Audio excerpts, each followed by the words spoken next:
Fox 4 News has obtained more documents about the police raid of a Fort Worth funeral home. Police documents say 8 bodies were found in various stages of decomposition and in different rooms of the building.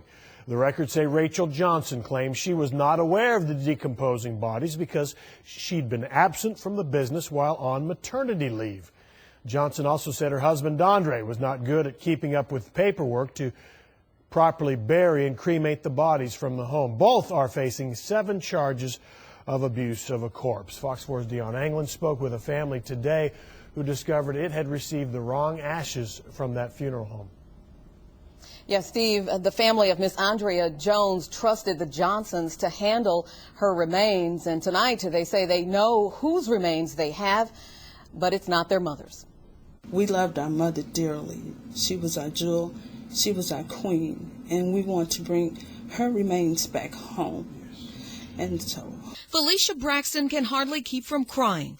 Her husband, 3 sisters, and attorney by her side.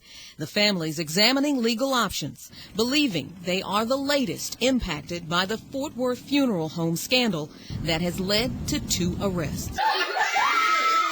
Cell phone video of happy memories. Braxton's mother, 71-year-old Andrea Jones, excitedly opens a Christmas present. She died in February of this year after a long illness. Now, in wake of news reports on the Johnson family mortuary and phone calls to one of its contracted cremation companies, a startling discovery about what's inside this black box. We have confirmed that the remains in this box, the identifying information on the remains in this box, are not the remains of Mother Jones. And further, we found out who the remains are supposed to be as they are identified in this box. So we know that, and we're going to reach out to that family. The family says they were told a tag on the remains they have matched that of another woman's. I contacted the cremation company owner, who tells Fox 4 he did handle Andrea Jones, but the date was well after Braxton says she got this box of ashes from Dondre Johnson and his wife Rachel Hardy Johnson, now facing charges for abuse of a corpse on 7 unrelated cases. I'm beyond angry. I'm hurt. My family is hurt. We were angry, but now we want to get past the hurt. We like to heal, but most of all, Dion, we like to bring our mother home.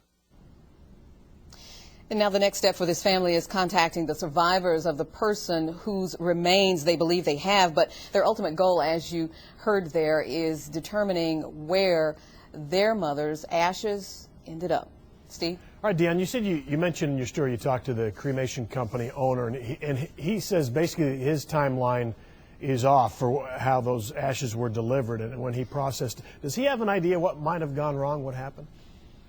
Yeah, well, he tells me that when he was given her name, when the family came to him, he was able to go back to his records, and based on her name, he was able to locate the paperwork which indicates when he handled Jones, when the funeral company came back to pick up those remains, when he turned them over to the funeral home. After that, he says he just has no idea what took place. Steve? Okay, Dion Anglin, thank you.